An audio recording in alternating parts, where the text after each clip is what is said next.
Is Iceland starting to ban drones? Well, not really, but if you've seen some of the videos online lately, I completely understand why you might think that. Because yes, there have been some changes and there are now quite a few places in Iceland where flying a drone is either restricted or not allowed at all. But that does not mean that the drones are banned in Iceland. You can still bring your drone here, you can fly your drone here, you just need to know where it's allowed, where it's not allowed and what rules apply. And so what is actually going on? Well, let's take a look.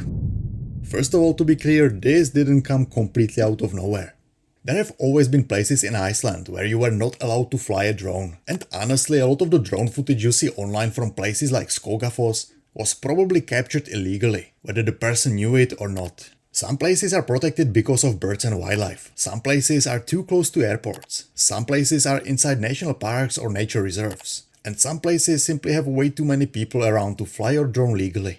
And so the idea that Iceland used to be completely open for drones and now suddenly everything changed is not really accurate. But what has basically changed is that the rules around many of these protected areas have become stricter. In many of those protected areas you used to be able to apply for a permit from the Environmental Agency of Iceland. But since May 17, 2026, getting permission to fly in these places is now mostly limited to things like research, monitoring, supervision, construction, media or film production.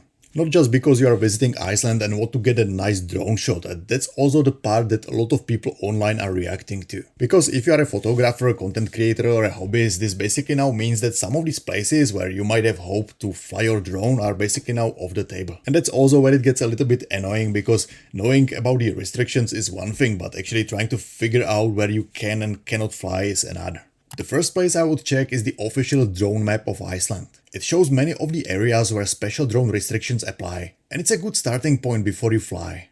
But I also want to be honest here, because even though this is an official resource, I don't really think that it's always as clear as it could be for regular travelers. It does show many bigger restricted areas, protected areas and airspace restrictions. But it doesn't always give you the full context you actually need before flying. Because sometimes the restrictions depend, for example, on the season, and sometimes it depends on the time of the day. And that means that you still need to go and find the rules for that specific place separately. Plus, I also noticed that some of these places seem to be missing from this map completely, at least as of the time of filming this video in June 2026. So yes, use the official drone map, definitely, but don't treat it like it does all the thinking for you.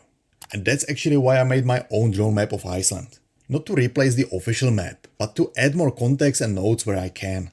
And it's completely free, so if you want that, I'll just leave the link below. Now, outside of these restricted places, you still need to follow the general drone rules, and I'm not going to turn this into a full legal lecture because nobody probably wants that, but for most people, the drone rules are generally very simple. Always keep the drone within your visual line of sight. Don't fly higher than 120 meters from the ground. Don't fly over crowds of people. Don't fly in airport control airspace. And 5, your drone needs to be marked with your operator registration number. And yes, in most cases, you do need to register as a drone operator before flying in Iceland. If you are already registered as a drone operator in another EASA member state, you should not have to register again in Iceland. But if you are visiting from outside Europe, you will need to register through flydrone.is.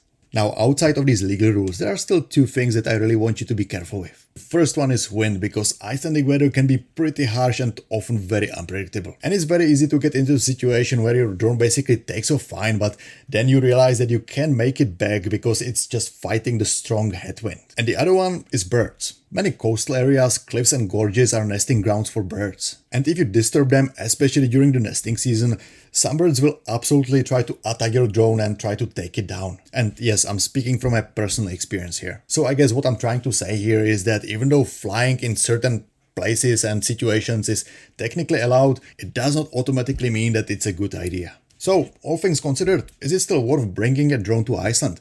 Well, in my opinion, it absolutely is. I still think that Iceland is one of the best places in the world for drone footage. And there are still tons of places where you can fly legally and responsibly. But you need to bring it with the right expectations, because you are not allowed to fly at every famous location and you are probably not going to be able to fly every day because of the weather. So if you are thinking about bringing a drone, definitely bring it, but just check the official map and rules before you fly and register as a drone operator if you are required to. And I'll make sure to leave all those links below, but I also want to say that once you are here, just use the common sense. But another thing is that just simply look for signs. Some areas may not be restricted by law. but the landowner may still ask people not to fly there. And honestly, even if it's not technically illegal, it is still a decent thing to respect that, because remember, you are basically representing the entire drone flying community when you are somewhere with your drone, so keep that in mind. I hope this was helpful, and I'll see you in the next video.